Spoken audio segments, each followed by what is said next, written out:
Hi guys, welcome back to my YouTube channel. I hope you all are doing great. So today I'm going to talk about something which is very misunderstood.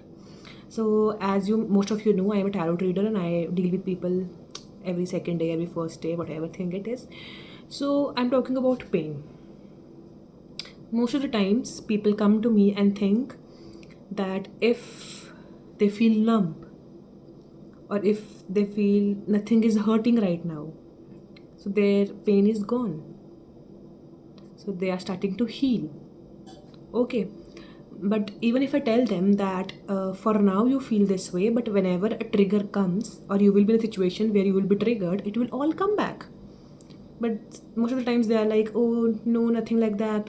And when that happens, what I say, they feel I was right. I'm not here like telling how great I am, but I'm telling it from experience that most of the people misunderstand that if there are no symptoms, there is no pain. Because when you're trying to heal, you keep yourself in a situation where there are no triggers. You block people, you mute people, you don't go out, like you block the outer world. So you feel okay. Now I started to feel little better. But the thing is, pain doesn't stop there. Pain stops or the healing starts when the loop stops. Yes. It is like if I tell you certain remedies, and if you're not in that stage where there are no external people poking you and triggering you, then you will feel wow, everything is so good and like that.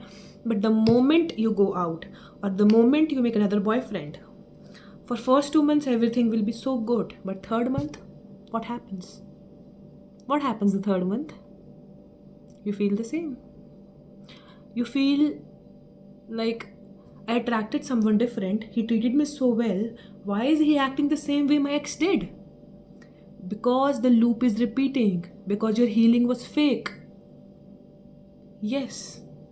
So what do we do? What do we do?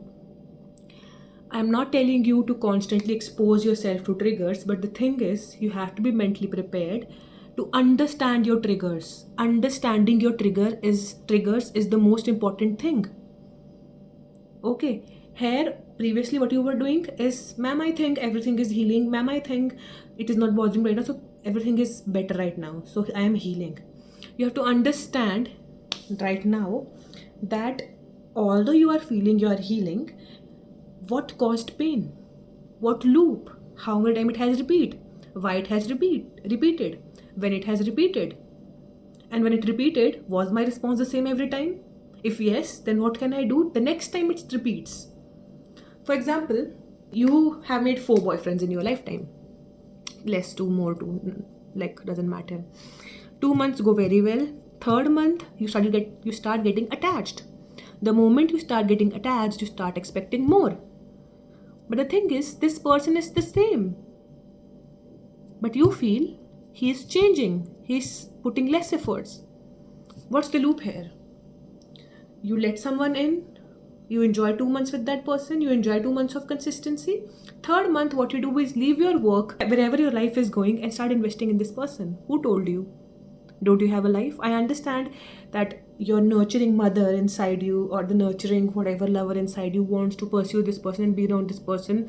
But for you in your life, that isn't how things work. For most people, that isn't how things work.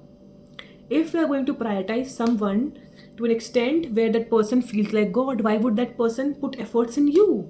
And I'm not saying your boyfriend is doing it consciously or all your boyfriends did it like intentionally, but this is a subconscious loop. So when that person makes himself a little distant, you put more efforts to get him back, but he gets more distant.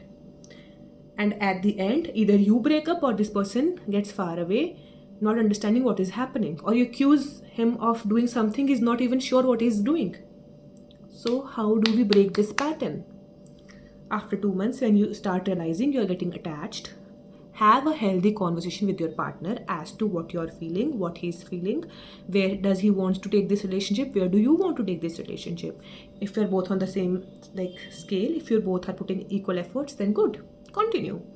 But if you're not equal, then you can either talk that do you want to make it equal, do you want to make equal efforts. If he says yes, good. If he says no, and if his actions aren't matching, Don't try to fix him. Don't try to make it work. Don't try to be his mother. Don't try to be Bob the Builder. Don't. Okay? The best thing here next time is to detach. If that person isn't valuing you when you are with him, then what will make him value you when you will put in more efforts, when he's not acknowledging your this much efforts? Okay, so you increasing your efforts won't change anything. Okay, so this was just an example to make you understand how this loop works and how do you have to recognize this loop. So it won't happen at once. You'll have to sit with yourself. You'll have to sit in pain. I know when breakup happens, when the distance comes, when the pain is there, it is very hard for you to get up every day, get up every morning and think about those things. But if not now, then this loop will repeat again. I don't lie when I say pain is the biggest portal to change your whatever reality or whatever loops. So you'll have to sit with yourself, understand when did it happen, why did it happen, what was your response, how did you change. So you have to understand that. How many times has it happened before? And when next time this same loop comes, what will you do? Okay. So yeah, that's it for today. I hope it helped. Bye bye.